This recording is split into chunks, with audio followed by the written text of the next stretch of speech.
ang puso ng istorya at utak ng mga balita. Magandang gabi, ako po si Lucy Cruz Valdez. Kasama ang mga veteranong mamamahayag ng ABS-CBN News and Current Affairs, kami po ay on special assignment.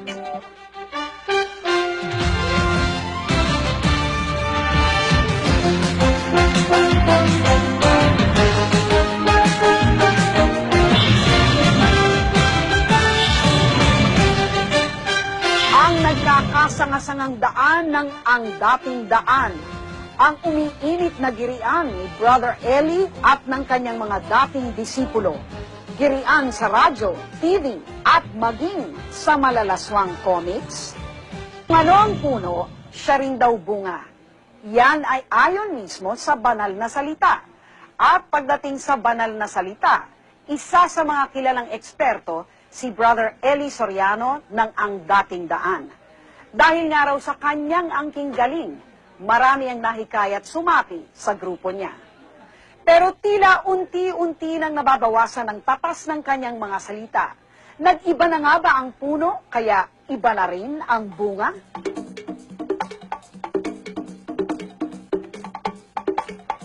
Kaya nila tayong takutin, nakahanda kaming mamatay!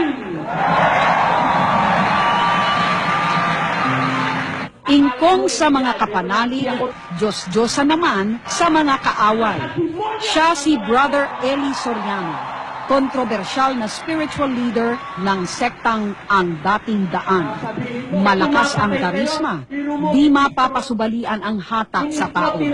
Dalawa raw ang dahilan ng mga tagatangkilig ng kanyang mga pangangaral. Ang una ay naniniwala sa kanyang mga sinasabi, ang iba naman naglilibang lang ng sarili. Hoy, tanga, mga gago. Ang gagago nyo. Mataas ang interes ng publiko sa relihiyon at buhay ni Soriano. Ang itinuturing na propeta ng kanyang mga tagasunod. Ang kanyang bawat sabihin at gawin ay palaging news material. Alam mo, kung ako lang wala sa ere, tinan mo. Dahil hindi magagawa ng sino man. Para kang nakakita ng pagdating ng paghahari ng Diyos sa tao. Pero bago pa man daw hirangin ng kalangitan si Brother Eli Soriano dito sa lupa, ang kanyang pagkatao ay muli na naman sinusubukan. Kung nang-hostage kami, gago ka. Larang, gago ka. Dito umikot ang mundo ng mga kaanib ng Ang Dating Daan. Ang lahat ng kasapi ay naniniwalang maililigtas ang kaluluwa. Ngunit silipin natin si Brother Eli. Ito pong mga comics na ito ay tungkol kay Brother Eli. Hindi po namin pwedeng ipakita sa inyo kung anong nilalaman ng mga comics na ito dahil medyo mahalay po at talaga namang below the belt ang tirada. Ganun pa man, sinika po namin malaman kung totoo ba ang mga kwento dito. Ilang linggo nang napasa kamay ng special assignment ang mga kopya ng mga comics na ito. Pero ipinagpaliban namin ang paggawa ng istorya dahil sa walang umaako sa pagpapalathala ng mga ito hanggang sa matunto namin ang grupong ito. Ano mo yung gumawa ng comics, sir? Kami yun at pati yung aming mga kasama. Pagtuloy sa comics ay galing mismo sa mga dating kaanib na mayayaman na hininga namin ng tulong na natiwalag na sa kanila. Aabot daw sa 400,000 ang nalikom nilang pondo para maisagawa ang comics. Ang mga nagsipag-ambag mula sa mga simpleng manggagawa hanggang sa mga mayayamang miyembro ng Ang Dating Daan. Lahat ay mga dismayado na sa turo at pamamalakad ni Eli. Pagkatapos nito ay ang balak namin ay manahimik na muna. Pero siguro hindi ang ibig sabihin manahimik, hindi na kami magmimisyon sa iba naming mga kasamahan. Pero higit sa kanilang tiyaga o motibo sa pagpapalabas ng mga comics na ito, ang mas malaking tanong ay kung totoo ba ang kanilang mga bintang. Ang paghahanap ng mga taong magpapatotoo ng mga alegasyong ito ay tila di ganon kahirap hanapin. Ang mag-asawang ito ay ilang buwan pa lang na dumadalo sa mga pagtitipon ng Ang Dating Daan. nabasa na nila ang comics at pinag-iisipan na nilang dalawa kung aalis na sa samahan. Ano ngayon ang passion ninyo? Have you made up your mind? Ako po, decided na ako na yung mga naipasok ko, pilahin ko rin sila. Palabas. Bago pa raw ito ay nagsusuri na ang mag-asawa dahil marami raw ang tila kakaiba sa mga turo ni Soriano. Kalagay po kasi sa Biblia, ang Diyos kawangis ng tao. Eh kung ang tao may puwet, ang Diyos may puwet, ganun din. Nabanggit niya yun. Pati raw ang kanilang mga anak nagtatanong kung tama ba ang mga pangaral ng propetang kanilang kinikilala. Di ba Satan yan? Doon parang sinilihan Ba't ng... pinapanood nyo yan? Di ba bawal manood ng mura-mura? Bakit kayo nanonood kayo niyan? I'm seeking for the truth, di ba? Tapos, but then, I found out myself na pumapalakpak ako pag nagmumura si Brother Eli. Parang nagmumura si Brother Oo, Eli. opo, nagmumura siya. Gaano kadalas ito? Madami. Pag siguro expression niya na lang yun eh. Parang Bakit siya nagmumura? pag Anong galit konteksto? siya, pag meron siyang hinahamak, Wala namang masama doon sa gago eh. Ibig sabihin ng gago, ang ibig sabihin ng bularan. Ayun. Ay, tama lang. Di ba? turning point para sa akin, huwag ko na raw pag-aralin ang mga anak ko sa private kasi sayang lang, total malapit na ang wakas ng mundo, ibigay ko na lang sa samahan sa ang dating daan. Ito rin daw ang inutos ni Brother Eli sa dalagang ito. Huwag mag-aral at huwag mag-asawa na kanya namang sinunod. Pero ibang paglilingkod daw ang kanyang ginawa sa templo ni Brother Eli sa Apalit, Pampanga. Pangako sa amin, mag-aaral kayo ng Biblia, tuturuan kayo tumindig sa lokal, kung paano mag-teksto. Hindi po teksto natutunan ko dun, kundi paghahalo ng semento. Yun po, kahit po manal de edad, pinag-construction po niya sa madaling salita. Mabuti na lang daw at makalipas ang ilang taon, nakalabas pa siya sa grupo at naayos niyang muli ang kanyang buhay. Naman ang gagawin mo, ginagago kami nitong mga tarantadong ito. Di ba? Hindi naman namin sinasabi eh. Saka hindi naman kami nag-umpisa nito eh. Si Mang Valeriano Miranda, napapailing na lang pag naaalala ang mga nasaksihan kay Brother Eli. Bakit ka lang nakamarka yung panty? Sinigawan yun. O buti pa, maghubad ka na hindi na kami nahihirapan. Tama ba yung sasamangaran? Palengke at di isang banal na lugar ang tingin ni Mang Valeriano sa ADD Convention Center sa Apalit, Pampanga. Kapat ka pala yung tosino. Tosino, may lumpia, may mais. At saka ang maganda pa nun, may lugaw, may tokwa. At saka ang sistema, sabi ng misis ko sa akin nun, kasama ko pa ang misis ko nandoon. Hindi pa yata tayo pauwiin, hanggang gabi na. Kaya kung hindi pa tayo pauwiin, marami pang lugaw, tandaan yun. Hanggat may lugaw, hindi ka pauwiin. Lilibang-libangin tayo. Totoo yun! Pero tila di lang ang mga pumapasok sa loob ng bakod ni Brother Eli ang may sinasabi laban sa kanya. Ang mga nasa labas ng kanilang bakod, pati tagapagpatupad ng batas, meron ding reklamo. Ang dating niya doon, parang siya ng hari doon, na hindi ka man makapasok, ikaw ang barangay captain. Kapag pumasok ka doon sa compound niya, may problema, hindi ka makakapasok. Pero pag sila naman na may problema, tatawagin ako, dahil kapitan ako, gagawin ko yung tungkulin ko, papasok ko doon, diretso. Isa nga bang hari ng sariling kaharian si Brother Eli Soriano? Habang binabasa ko ang mga pahina ng comics, tila mas maraming kontrobersya ang aming nabubuksan. Susunod sa special assignment, ang iba pang mga alegasyon laban kay Brother Eli.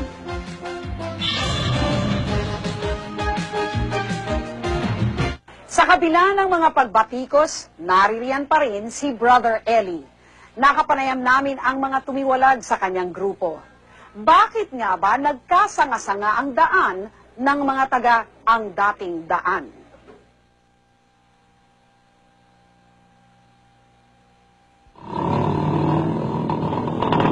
Traffic dito sa Apalit tuwing linggo. Araw kasi ng pasalamatan sa ang dating daan. Ang ibig lang sabihin, marami rin talaga ang nananalig sa kanyang mga turo. Kung paniniwalaan natin ang salita ni Brother Eli, higit 20,000 miyembro na ang kaanib ng kanyang iglesia. Ang kapilya, ginagawang killing field. Tapos aangkinin nyo kayo sa Diyos. Mahiya ka!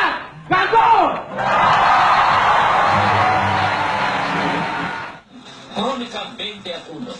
Ayon kay Bert Miranda, ang itinuturong leader ngayon ng breakaway group ng ADD, mahal si Ingkong ng kongregasyon. Pero kung may mga kumakalaban man ngayon kay Brother Eli, ito ay dahil niya sa sarili nitong pagkakamali. Pumapatay kayo. Kinukontra niya yung sarili niya eh. And nalulungkot ako dahil nasa Biblia yun eh, na kapag ang inyong mga ngaral masyadong naging malungkot, masyadong naging problematic, hindi na maglalabas ito ng mabuting aral. Kaya nga kami nun, ingat na ingat kami sa magkaroon siya ng problema eh. Kagaya ng sinasabi ni Bulan, ang pinaratangan... Kung gaano ang epekto ng mga turo ni Brother Eli, alam ng ina na ito. Ang kanyang anak na babae, manggagawa ni Brother Eli, pero pinagbabawalan daw na makipagkita sa kanyang pamilya. Maawa ka naman sa amin. Alam mo noon na lagi tayong nag-uusap sa telepono na nagmamakaawa ko sa yung bumalik ka sa amin. Pero ang sabi mo, hindi ka pinapayagan ni Soriano. Ngayon, alam ko pag pumunta ako dyan, sabi ng kapatid mo si Mark, kung gusto mo pa niya mang makalabas ng buhay dyan, huwag ka niyang pupunta-punta doon at alam ko niya maraming mga gwardiya dyan na hindi ka niya papapasukin. Dahil si Brother Eli ang pinagmumula ng banal na salita, alaga ng mga kasapi ang kanilang hari.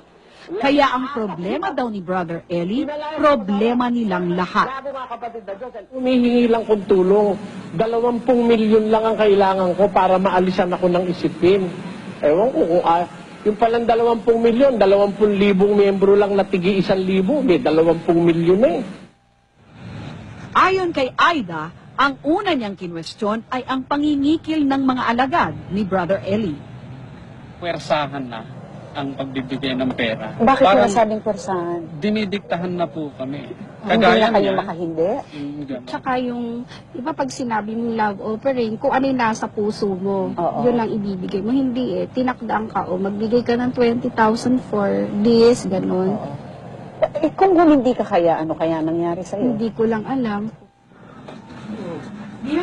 Si Ber Santiago, dating kabilang sa inner circle ng ang dating daan, ay nagkwento kung paano sila inuutusang mangalap ng pera. Pagpunta namin sa bahay ng mga miyembro, gabi ha, kuminsan madaling araw, sinasabi namin na kailangan ng pera ni Brad Eli o ni Ingkong. Kasi pag hindi niya nabayaran yung mga pagkakautang, makukulong siya. May terorista. Dito Yung mga wala namang malaking ari-arian, imbis na pasalamatan pag nagbibigay, pinipintasan pa raw. Nagkakasira-sira na nga yung mga tigatuwa ng ambulay, nagkakasugat-sugat na yung kamay. Makikita mo, 20 pesos lang naman. Eh sabi ko nga, kung ang nag-abuli ng 20 pesos si 20 taon, 20 taon sinaktan. Kaya sa dami daw ng tinatawag nilang abuluyan o offering, ay hindi nila maintindihan kung bakit baon sa utang ang samahan. Sana naman tulungan ninyo ako, baka meron naman kayong magagawa. Ang pinakamalaking burden ng aking kaisipan, yung ating mga obligasyon. Nang lumabas ang napakahabang listahan ng mga bank account na nakapangalan daw kay Brother Eli at sa mga malalapit nitong alagad, lumakas ang alingas-ngas tungkol sa korupsyon. Matinding pinabulaanan naman ni Brother Eli ang mga paratang tungkol sa milyon-milyong pisong bank account. Yung sinasabi ron sa comics na, ako raw marami raw akong nakukurakot na pera. Ang account ko raw 7-7. Nilagay yung account sa Metrobank. Nagtataka nga ako kung sinong gagong empleyado ng Metrobank ang nagbigay sa kanila ng account. Mahirap patunayan ang tungkol sa mga account. Kanya man ang mga ito, protektado si Brother Eli ng mga batas sa bank secrecy, ala Jose Pidal. Pero paano kaya niya sasagutin ang mga sabi-sabing ito? Mag-withdraw ka ng pera, nasabing ganon. Sagot naman ni Ulysses, abay, paano ako makapag-withdraw? Hindi pa napipirmahan yung withdrawal slip. Alam mo namang joint account tayo. Kako, paano nangyari mag-joint account yung parehong lalaki? At bakit mag-joint account? At bakit ganun kalaki?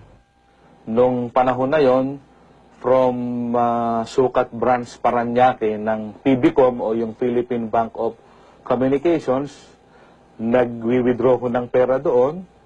Pagkatapos, itinatransfer deposit ko naman sa Roosevelt Branch ng Bangko Pilipino. Kung pag-uusapan natin ay batas ng tao at gagamitan natin ng legalidad, sa titulo at iba pang dokumento, ang lahat ng lupa o konkretong nakatayo sa convention center na ito ay pag-aari talaga ng isang Eliseo Soriano. Kasi pinasulatan ko na siya doon sa kwan na ipile niya yung mga unpaid, yung unpaid taxes niya sa land, yung sa sakupan niya. Hindi mo nagbabayad? Meron mga parting, mga kulang pa siyang hindi nagbabayad. Bakit? Pagkatapos ng ilang pagtatangkang makuha ang kanilang panig, dinayo na namin si Brother Eli dito mismo sa kanyang kaharian, ang ADD Convention Center sa Pampanga. Wala po kasi kaming alam tungkol dyan, yung istorya niya. Kung pwede po, huwag niyo na lang pong ipalabas. Kasi po, sinabi ko namin kung sa letter namin, request namin, gusto lang po namin on the record po na talagang hiningan po namin yung paano. Kaya lang ayaw po matigas sa amin sa amin yun. Bigo kaming makausap ang leader. Sinabi ni Brother Resty Reyes na sa Lunes pa kami pwedeng harapin ni Ingkong. Pero sa panandaliang pananahimik ni Brother Eli, ayaw naman siyang tantanan ng kanyang mga kalaban. Doon minsan nag-concert siya, patapos na nga lang nung dumating ako unti-unti siya naguhubad ng damit, ultimo sapatos. Yung inuhubad niya, pinamimigay niya.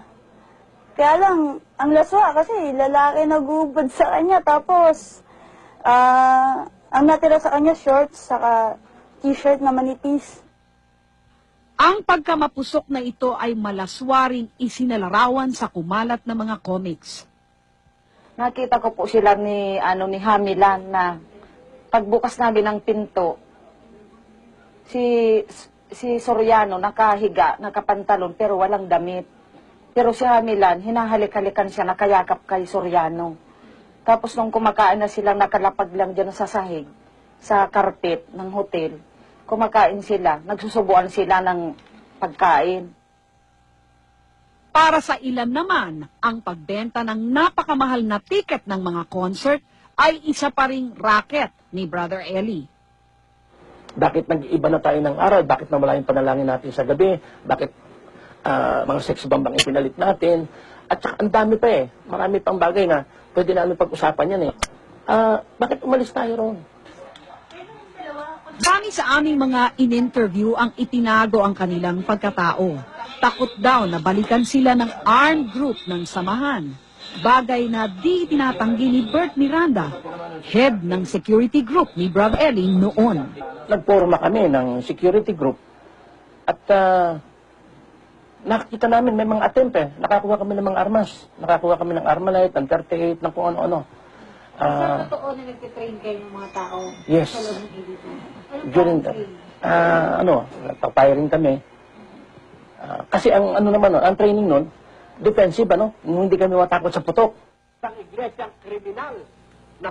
Pero higit sa lahat, ang paglihis daw sa orihinal na turo ng kanilang samahan ang dahilan ng pagkakaiba-iba ng landas ng mga miyembro ng Ang Dating Daan.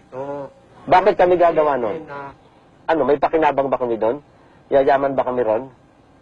Sino yayaman doon? Manganganib lang ang buhay namin doon. bakit namin ginagawa yon? Naaawa kami sa mga taong nandyan. Pasensya na po kayo mga kababayang dumalo. Pilitin man daw nila, di na nila maitugma ang itinuturo ni Eli sa ikinikilos niya. At habang tumitindi ang mga pagduda sa puno ng grupo, unti-unti namang nababali ang mga sangay nito. Karon, pararamihin mo pera no, lalong maraming maloloko yung mga yon. Hindi po wakasan ang istorya namin ito tungkol kay Brother Eli. Sa susunod na linggo, tiniyak sa amin ang kanyang kinatawan na magpapa-interview siya sa amin. Kaya ang comics ni Brother Eli itutuloy.